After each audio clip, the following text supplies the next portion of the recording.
Welcome, everyone, to McDuff Lives. I'm John O'Loughlin, and I'm very excited to bring back our good friend Harley Schlanger. He'll be with us in 30 seconds, so stick around.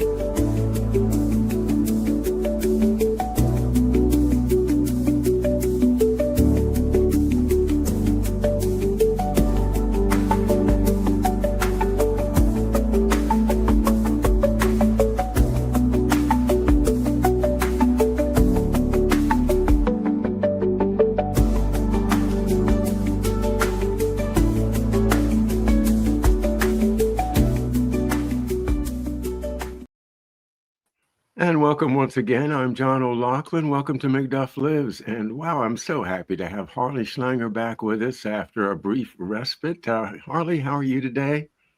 I'm doing fine, John, and I'm actually very, very happy to see you again and be able to talk to your viewers. Well, I know you had some surgery. I guess I should say just plain major surgery, but you're in recovery now, and we're delighted to know that you're on the mend. Well, it was back surgery, and it was something that I postponed for a little too long. So it's going to take a little while with some rehab and physical therapy, but so far it hasn't seemed to affect my mind. So that's the most important thing. Okay. Well, we had a show scheduled back in June, which we had to abort, and the question that I posed then in my meme was, "Is the United States under Zionist control?" And that question has just magnified itself in my mind recently as I start to think. President Trump seems to be changing things whenever it suits Netanyahu, and this business about Gaza doesn't go away. Is it fair to think that Trump may actually be under Netanyahu's thumb? Well, I think that would be an oversimplification. You have to look at what does Netanyahu represent and the extremist settlers movement that he's working at, that is in his cabinet. This is a long time operation. And as I wrote in an article yesterday, what we're seeing is the effect of a very, very long British operation against Russia. And this goes back, as you know, John, to the time of the American Revolution. And Catherine the Great supported the American Revolution against the British. And I think there are some people, some of the British have a long memory.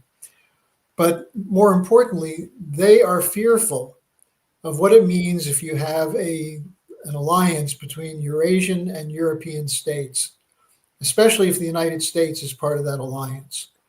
And that's what the Great Game was about, the fight in Afghanistan in the middle of the 19th century. That's what the Crimea War was about in the 1850s. That's what the Opium Wars were in the 1840s and 1860s. That's what the British support for the South in the Civil War was. And then you move ahead rather than go through the full 200 years of this. Look at what happened after World War II. The British required the United States and the Soviet Union to defeat Germany. The British couldn't have done it. And after the war, they wormed their way in. Churchill, actually, after Roosevelt died, had a project called Project Unthinkable, which called for an American invasion of the Soviet Union. And if you look at what's coming out now from Tulsi Gabbard's declassification of documents, this is what Russiagate was all about. It wasn't about disliking Donald Trump or hating Donald Trump. It had to do with the fear. What if you had an American impulse to form a normalized relationship with Russia, that you couldn't pit the two against each other? Where would that leave the British and their declining power in the world? And so to whatever extent they have allies inside the US intelligence community, they pull the strings to have the United States function on behalf of this British imperial outlook. Now, Netanyahu is one of those assets. And Netanyahu is a particularly useful asset for them because of the power of the Jewish financier class worldwide. But that's starting to shift a little bit. We can get to that in a moment. But Zelensky's the same thing. Would you argue that there is a Ukrainian mafia that controls Trump and the U.S. policy? Why is the U.S. continuing to arm Ukraine? It's miscalculation, and this is this is the problem that we face in the world. That you still have an element of financial establishment, the corporate establishment, that's committed to globalization. And by globalization, I mean the idea of a unipolar order. And then you have the emergence of the multipolar world with the BRICS, the Shanghai Cooperation Organization, the Global South. And Trump is sort of caught in the middle. And for a period of time, it looked as though he might go with Putin, might go with Xi Jinping, turn against Europe. And what's happened in the last weeks is that for whatever reason, he has been pulled back under the umbrella of the Europeans and the British. Now, that could change, but the question is, what does it mean for us, for the American people?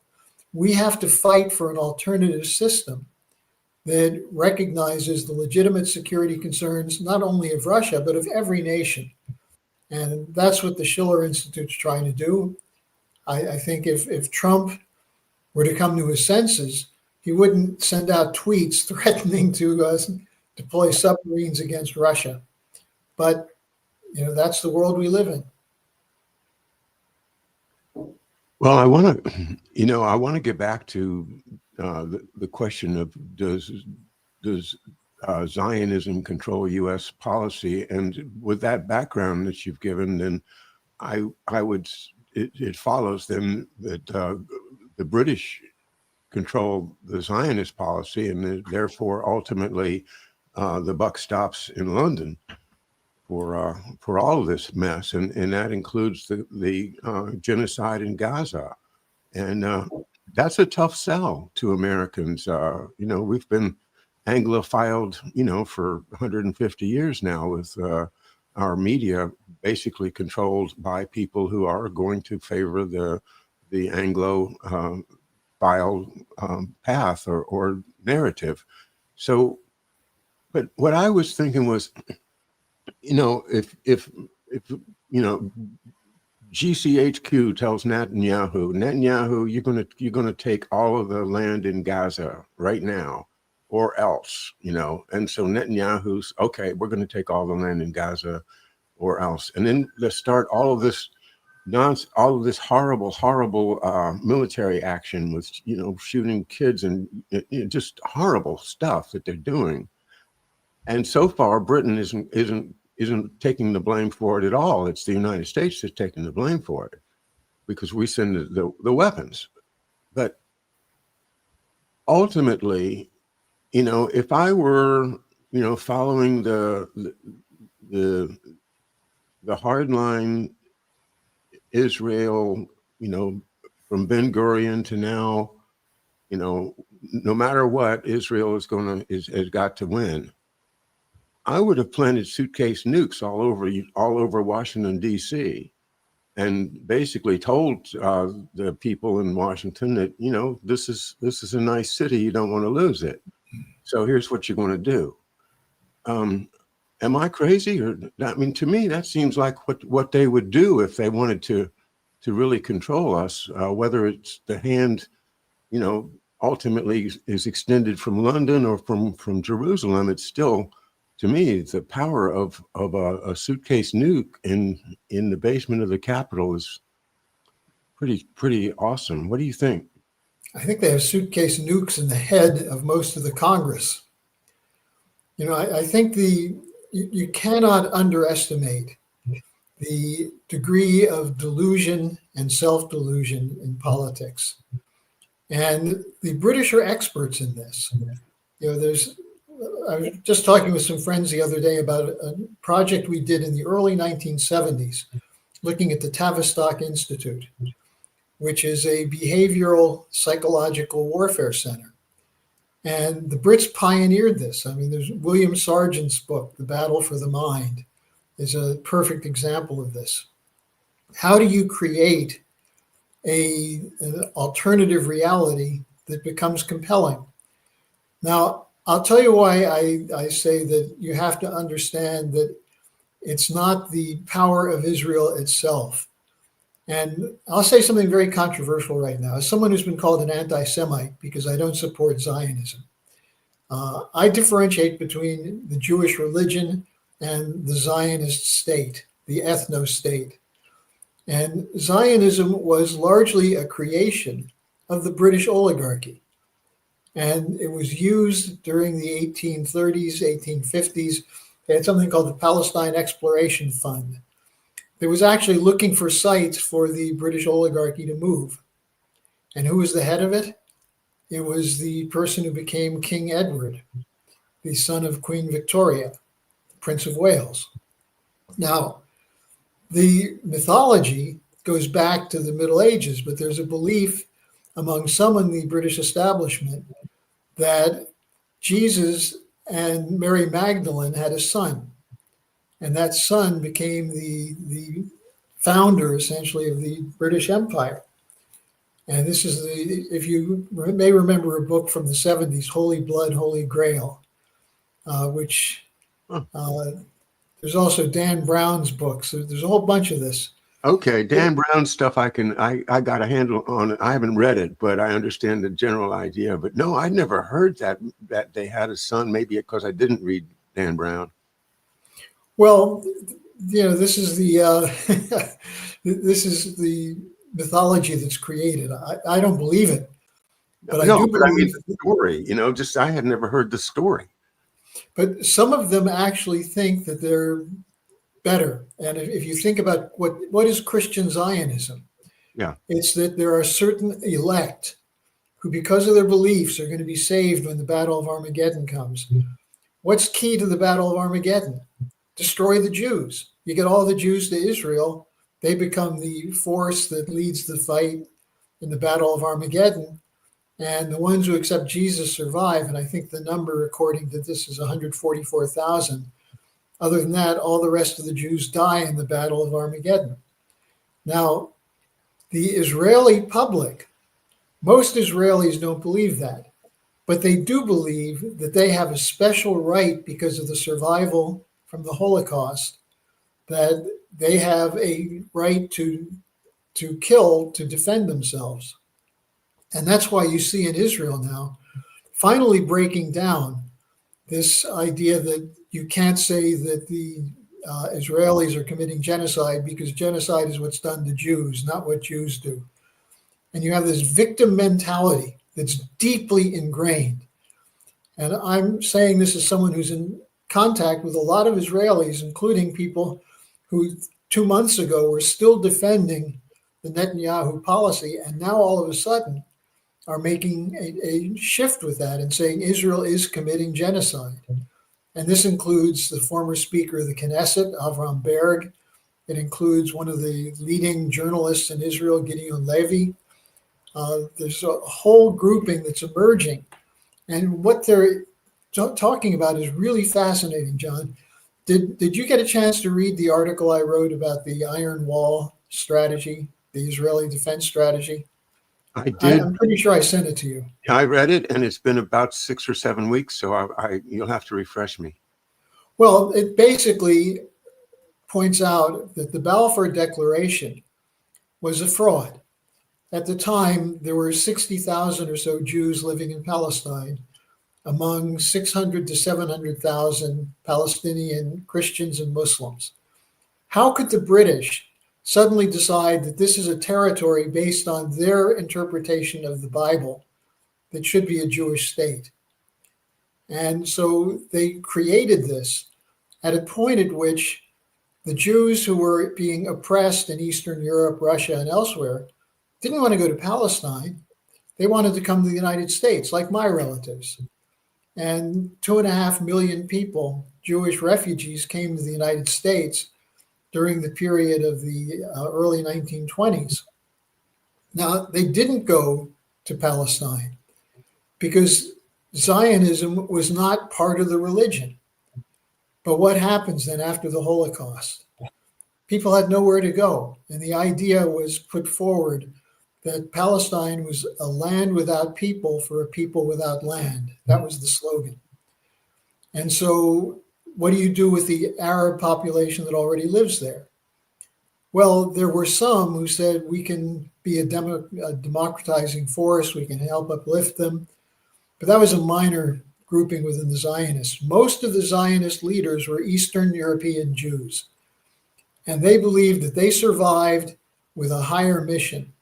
And in fact, they had, to some extent, internalized the establishment of the British elite, the view of being superior people, being more deserving of ruling. And so, this is a long way of getting at it. What I find fascinating is in the last 2 weeks, all of a sudden, a lot of Jewish intellectuals are saying that what's happening in Gaza now started in 1948 with what's called the Nakba, the ethnic cleansing of the Palestinians. So it's not something new. It's something that's been a part of the Israeli mentality. And the only way to stop it, that is to stop the slaughter of Palestinians and the destruction of their homeland, is to have the United States cut off aid to Israel until Israel is willing to end the occupation and reach an agreement with the Palestinians. Now, that's because of the religious question and because of what happened in Germany in the 40s, early 40s. It becomes a highly loaded emotional thing tied to anti-Semitism and everything else. But it's a genocide. It's not so different than the over 1 million to 2 million Ukrainian young people who have been killed in this war against Russia, which is it really for Ukrainian democracy or is it for NATO breaking apart Russia? So because there's a special status given to Israel and the survivors of the Holocaust, that they can't be accused of committing a Holocaust and they're defending themselves and they've been victims, that makes it a little different. But it's actually the same. They're being used as a hammer against Russia. And in Southwest Asia, they're being used as a hammer against a potential Russia, China, Iran, global South development. Now, why is the Middle East so important? If you look at a map, what you see is that you've got waterways that are extremely important for Central Europe, for South Europe, for North Africa, for Iran, Saudi Arabia, and so on. But those are waterways that served the interests of the British when they moved in to throw the Ottoman Empire out after World War I. And that's an area that's a crossroads between Africa, Asia, and Europe. And so the obvious thing would be to have a collaborative effort to provide two homelands for the Palestinians and for the Israelis, two states. But that's not what the British intend. They use it as a cockpit for war, just as they chose the Balkans in the 1990s as a further wedge against Russia, as they're choosing Taiwan against China, and so on, Ukraine against Russia. This is geopolitics. Now, the religious element adds a certain, I won't say mystique, but a certain justification because of what happened in the 40s. But in reality, what you're seeing is realpolitik. Who can be used to bust up the potential to take power away from the Anglo-American empire? Now, this is where it becomes interesting because Trump, at least in terms of a lot of what he said during his campaign in 2016, in his first term in office, and then when he came back in, is that he's not part of this empire. That for him, MAGA represents making America great, but for America to be great, it should be in alliance with every other country in the world. Now, what instead is happening is that Trump is being pulled into this idea that the BRICS, the Russia, India, China, South Africa, and Brazil, and another 5 countries, and then another 10 part of the alliance, that they're anti-American. They're threatening America. And so instead of doing what would be natural, which would be allying with them to pursue a policy of economic development for the poorer countries of the world, Trump is putting the United States against them. And that's why we see recently the escalation against Russia, the support for Israel. He's fallen into, whether he knows it or not, accepting the idea of the clash of civilizations. And where does that come from? Samuel Huntington, the friend of Kissinger and Brzezinski, a student of British geopolitics. And it's a hard thing for Americans to get because of the whole question of what about the Jews? What about the Islamic terrorists? This is one of the other ironies, John. Who helped build up the Islamic terrorist movement internationally? It was Brzezinski and Kissinger. It was the United States. It was the British Foreign Office. The idea that you can use the fight within the religion, within Islam, pit groups against each other and use them to do what?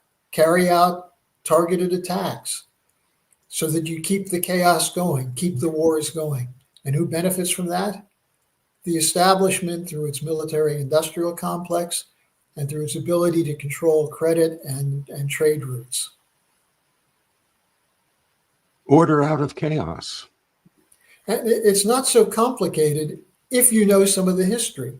Yeah. But if you ask the average American, have the British been our allies? They would probably say yes. Have the Russians been our enemies? They would probably say yes. But Russia sided with the United States through the early part of our history, up through and including World War II, in almost every major confrontation in the world. And the British were on the other side in most of them. But how many people know that? I think there's an expanding awareness of that. I've been very encouraged by a number of YouTube videos I've been watching where people that sound like they're new to this material, but really dug into it kind of the way I did 7 years ago and are much better at producing, videos with lots of really good graphics and images and things. And there's this story is coming out.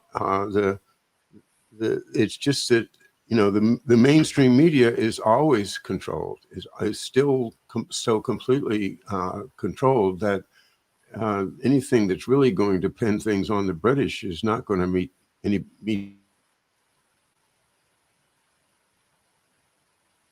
That gets back to my question that once again, if you and I are saying, well, this horrible policy in Palestine comes from Great Britain, and America's supplying the arms.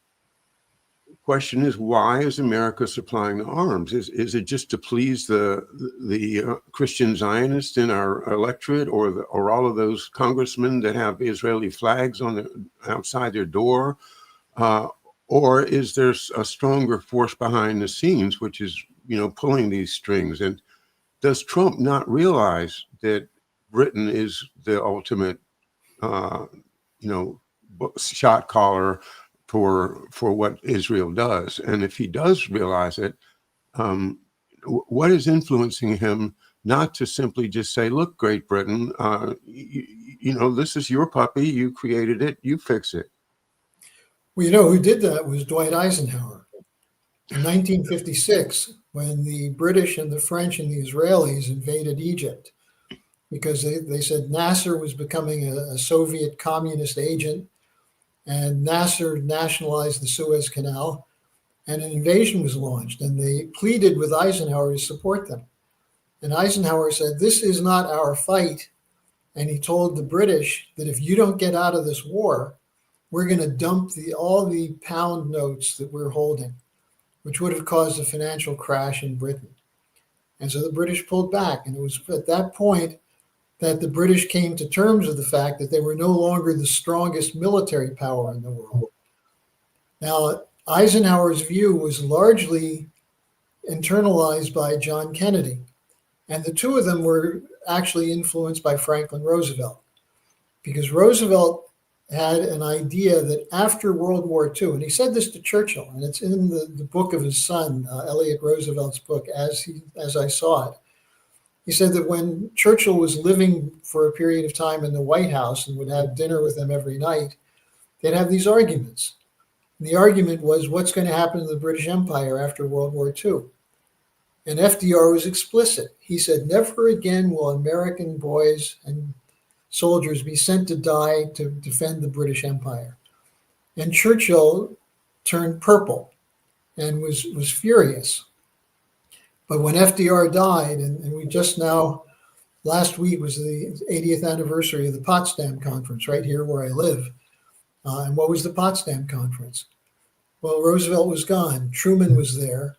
Truman was there with Stalin and with Churchill. And Churchill wrapped Truman around his finger. And one of the things that came out of that was Truman's decision to use nuclear weapons against Japan. You know, we're coming up on tomorrow is the 80th anniversary of Hiroshima.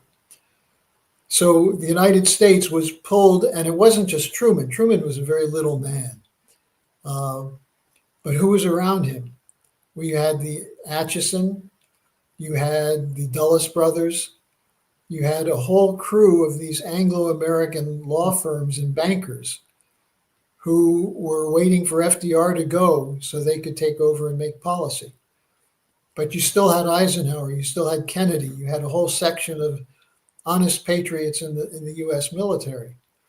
But over time, that was eroded. And by the time of the 1960 election, Kennedy was somewhat standing alone against the war hawks who came in with him into the White House. Maxwell Taylor, the whole group of them that wanted to have the U.S. intervene on behalf of colonialism. And when he was in the Senate, and most people don't know this, in the late 50s, young Senator John Kennedy gave two brilliant speeches attacking colonialism, attacking the French in Vietnam, and attacking the French in Algeria. And that was, you probably know from your history, John, that when Kennedy went to France in 61 or 62, he was welcomed with huge crowds and they loved him. And he quipped, you know, I'm the one who brought Jackie Kennedy to France. But what was it that was connected to? The Gaullist movement. What was Charles de Gaulle? He was anti-British. Charles de Gaulle was anti-NATO. He pulled the French out of NATO. So you had a different potential for the world to go in 1945 to 48. Churchill was pushing for war with the Soviet Union. Bertrand Russell, who became the great peacenik in the 60s, he wrote an article saying that now that we have the sole ownership of hydrogen weapons, we should nuke Russia. So you had this long, I call it the long wave of British imperial history. And it's been indoctrinated. This is who Kissinger was. Kissinger said, and you know the famous quotes from him at Chatham House, I kept the British better briefed than the Americans during my tenure at the State Department. Brzezinski, with his Afghan deployment and his support of the Afghan terrorists, who was it who recruited and organized terrorists in the Middle East? It was the British, from Lawrence of Arabia up to the present day, where Jonathan Powell, who's the leading advisor to Starmer. Powell is the greatest defender of the Syrian jihadists who now run that country. There's a great interview with Vanessa Beeley, an excellent correspondent in the Middle East, on how the British worked with the Israelis to overthrow the Assad government. And who were they working with? ISIS and Al-Qaeda. Who funded Hamas? Netanyahu gave, I think $1 billion over years to Hamas to build up a religious opposition to the nationalist Palestine Liberation Organization.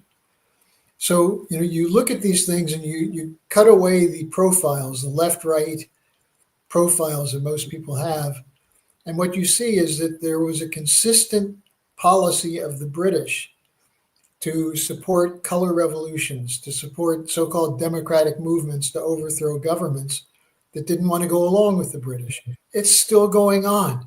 That's what happened to Yanukovych in 2014. That's what happened. I have a new friend who is the former prime minister of Macedonia, who was brought to the United States in 2014 and told that he can't call his country Macedonia anymore. He's got to work with NATO. And he was opposed to that. So what did they do? They had him meet with Hillary Clinton, who was Secretary of State, and Biden. And they read him the Riot Act. They said, you have to turn away from the Russians. He didn't.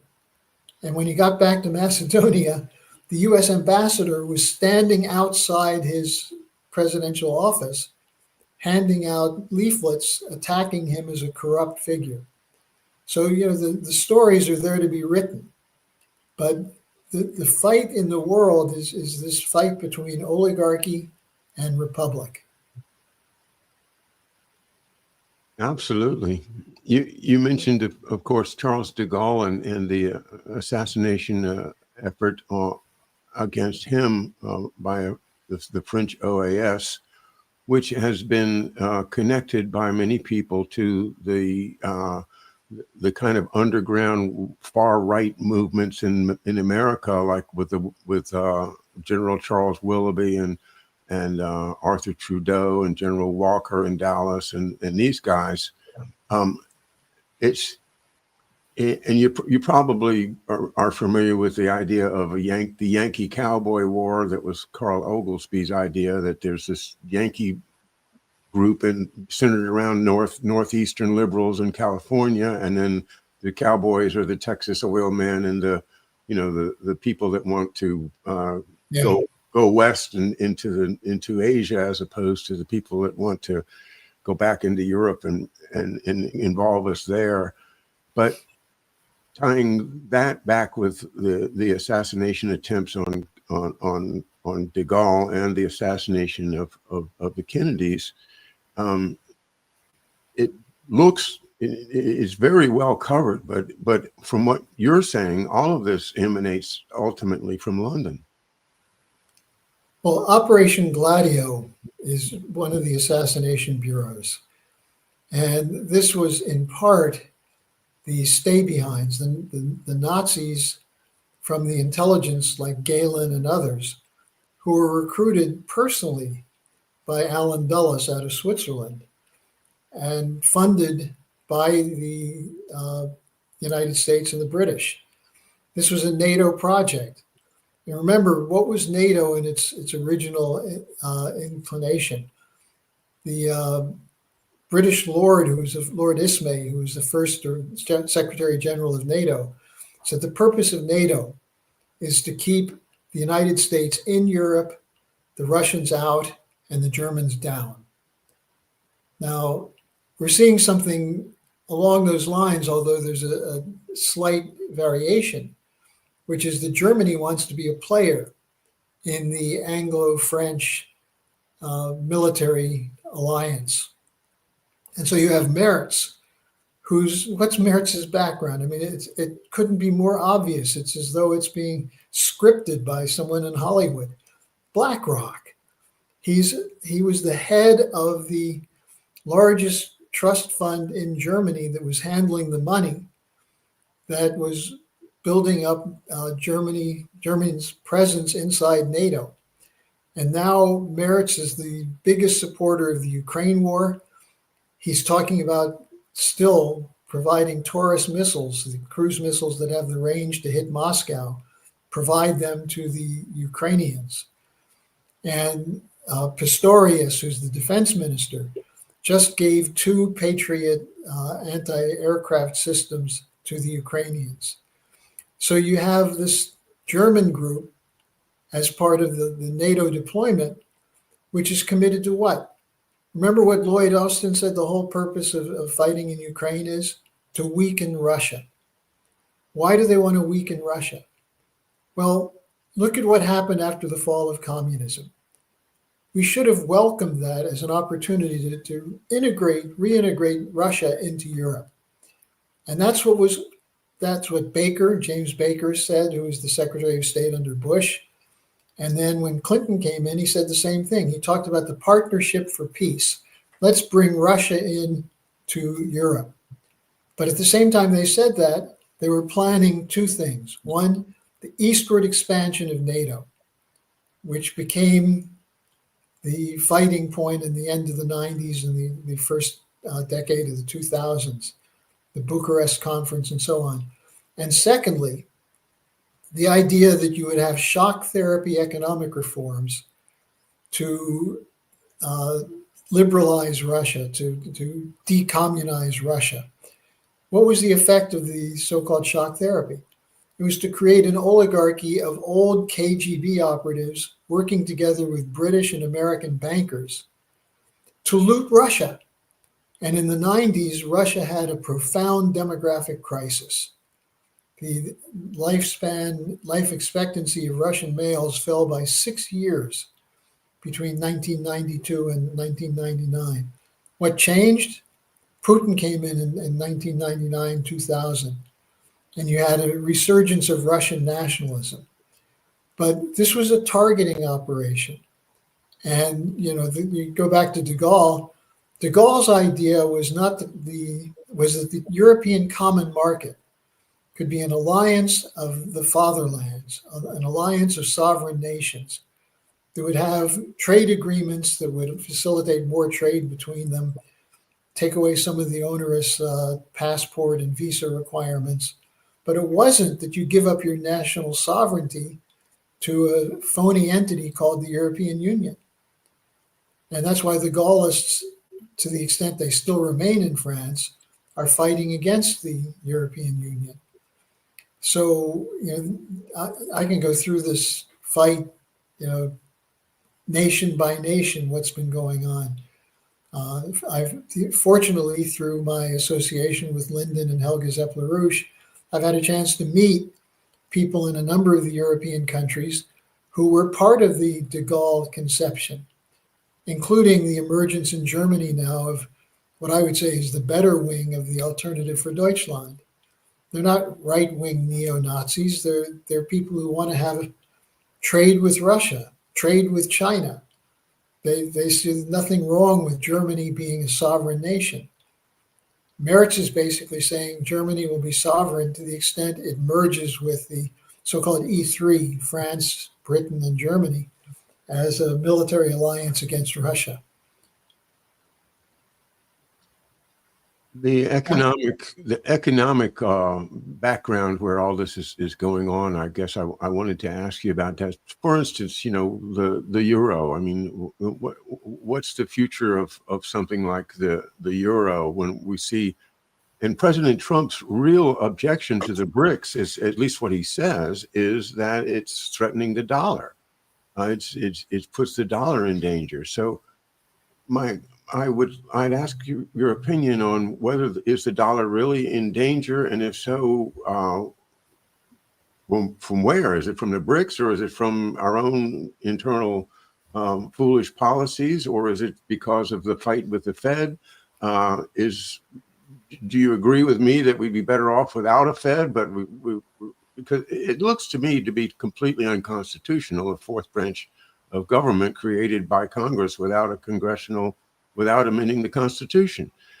So I would throw it out. But I mean, economically, where do we stand? I guess is a good way to just ask your general thoughts. Well, the way you pose the question shows that you know the answer. The euro was set up as a mechanism to control European governments, and it wouldn't have worked without the Germans. And that's the importance of weaning Germany away from the idea that existed in a number of key Germans at the end of the Soviet Union, the end of the Cold War. People like Alfred Herrhausen from Deutsche Bank. He wanted to have Germany have a major fund to build up Russian small business, small manufacturing industry, take advantage of the scientific tradition of Russia and so on. He was assassinated. Rovader, who was in charge of the Treuhand, the trust that was supposed to sell off East German state enterprises to allow for the emergence of more of a free market. His idea was that you sell these things off to establish an American system style credit program that would provide funds for physical economic development. He was assassinated. These two key figures, who killed them? Well, they say it was Baader-Meinhof, third generation Red Brigades. Mm. Well, this is what we were talking about before, the Assassination Bureau. What were they proposing?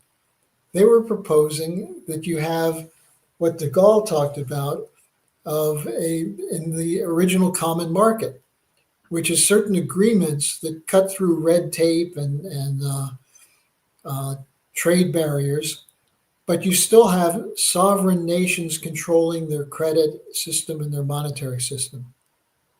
The target of the European Union was the Deutschmark, to take down Germany's strength. And what was Germany's strength built on? It was built on an export economy, science, and advanced applications of technology to industry, especially the auto sector. Now that's been destroyed. So you just asked the absolutely right question. What's the future of the economies of Europe? Well, what is going to be gained by this tariff policy? The original idea of the American system of tariffs is that you use tariffs when necessary to protect your native industry from dumping of cheap goods and so on. Well, the US, with the World Trade Organization, was the one that imposed the system that weakened the dollar. That it was the international banks, the Bank for International Settlements, the World Bank, the IMF. These were the agencies, and the World Trade Organization, the agencies that pushed for the outsourcing of goods from American industry to China and others. Now, then we say, the anti-Chinese guys say, well, the Chinese took advantage of this and stole our intellectual property, and that's how they became strong. Well, no, we gave them that option. American corporations went there and made money because the labor force was cheaper. Then the Chinese said, okay, now we've got to recompensate the labor force. We're going to give better wages. We're going to build infrastructure in China. All of a sudden, no, you can't do that. That's unfair competition. So, they created a dummy system that took advantage of Chinese labor and also took advantage of the American population. We had our industries hollowed out to the extent that when we needed medical technologies or need space technology, we have to go somewhere else to buy it because we don't have it anymore. So the answer to the question on the economics is that the original idea of the post-war system, there was a fight. There was a fight between Morgenthau and forgetting the name right now, Roosevelt's lawyer, Harry Hopkins and a few others, who said, what we need to do is give Germany the capability to rebuild their industry. And Morgenthau said, no, Germany must not be allowed to be an industrial power. And the fight was resolved in favor of building up German industry. And that was the right thing to do. Now, the reason it went bad is because the Germans have been hit with the most vicious green attack. The environmentalist movement targeted especially the German auto sector. And they say 1 out of 4 jobs in Germany that pay anything are related to auto. And that's collapsing. So what are the Germans doing now? They're saying, well, the only way we can survive is a military buildup. So they voted for an 8 billion euro increase in funds for defense. They're part of the trillion euro European Union buildup. And what's the argument for it?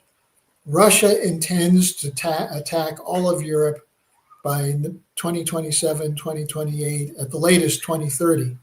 So we have to be prepared for that. So what does that mean? You turn what's left of the auto sector into tank production. Where's this? Who's doing this first? What's the leadership of this? This is the British model. And the British are saying, we don't need industry. We can buy these weapons from the United States. So they're promoting Boeing, they're promoting Lockheed Martin, and so on. And this is being praised as an economic recovery program for the United States. It's not. And Trump knows it. See, some of these things I know Trump is aware of, but he's not getting good advice from people like Bessent, the Treasury Secretary. And this idea of economic nationalism that he's talking about is not the same as McKinley, Abe Lincoln, Alexander Hamilton, and the American founding fathers. It's a Keynesian version of it. And how are they funding it? Debt. Hamilton's whole policy, Hamilton's policy was a well-managed national debt can be a blessing. But that meant that you went into debt for things that were necessary and would increase the productivity of the workforce, not to cover mistakes made by business or to cover bankruptcy. There's a difference between if you're running the government and you want to increase the productivity and the jobs and the upward mobility of the population and the increase of the national product and all of that great stuff. You want to have control, as you said before, over the currency and the credit. But we don't have control over the currency and the credit. So so that takes away the practical idea of doing the American system. How could you do the American system unless you had control over your currency and your credit? So what we should do, to make America great again, is to restore our sovereignty through our economic sovereignty. But that's impossible in this world. I can't see how it could happen. Can you? Well, it is happening. This is what the BRICS are doing. What they're doing is they're saying we're not going to pay what is in a sense the business tax to have to trade in dollars. The dollar system means that every time you buy or sell something, you have to exchange your currencies for dollars. And so as a result, there's an added tax on the consumer and also the producer. And that tax goes into the pocket of the people who run the financial system. Now, that's not the Hamiltonian system. The Hamiltonian system is that credit is created with the means to extinguish it, not by printing money, but by increasing productivity. And by increasing the productive powers of labor, you produce more cheaply over time to give you a margin of profit so that you can cover the debt. Now, we're doing it the opposite way. We're trying to cover debt by creating more debt. We now have $1 trillion a year heading toward $1.25 trillion a year in interest on the debt. Now, who gets that? Well, people say, well, but that's the Americans who buy the treasuries and securities. Well, I got news for you. Most working Americans don't have a pile of treasuries in their basement. The treasury market is very tightly controlled. People like Bessent, Mnuchin, a lot of the people involved in making the policy, Robert Rubin, these are the ones who know what they're doing. And what's the guy from Cantor Fitzgerald, who's now the Commerce Secretary? Is it Lutnick? Yeah, that's what he is. He's a bond trader. So what they figured out how to do is how to profit from creating unpayable debt. And they can only do it because the Federal Reserve will print money, which makes the situation worse because you're putting more money, throwing more so-called good money or new money after bad debt. And so how do you deal with that? Well, what the countries of the BRICS, and in particular Russia, look how Russia handled the sanctions question. They basically said, we're going to make our financial system focus on physical good production, the economics of hard production of machine tools, of farm equipment, and so on. Now, one of the advisors to Putin who's behind that is a guy named Sergei Glaziev. And Sergei Glaziev has said on several occasions that Lyndon LaRouche is the greatest economist he knows of the last quarter century. And so the Russians are applying LaRouche's conception of a credit policy. Now, since they still need money to do trade and they were kicked out of the SWIFT system, they had to figure out a way to do it. And so they're trading in national currencies. So we kicked them out of the dollar system.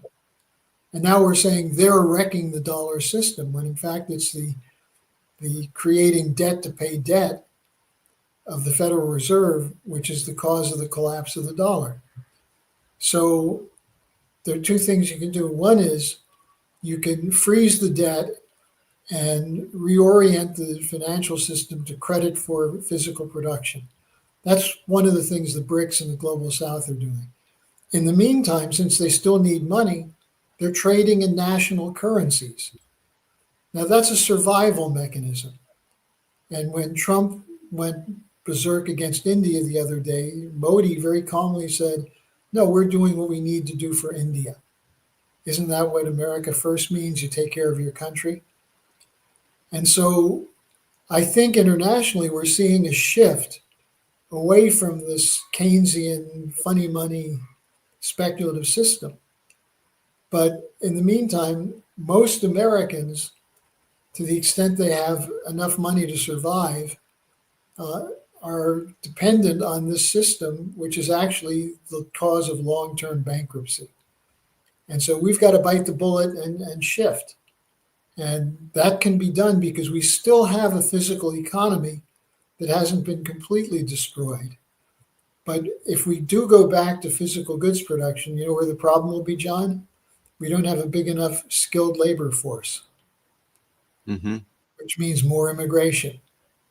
So you have these built-in contradictions from the Bannon-type economic policy, but going up against what's necessary in terms of the labor policy.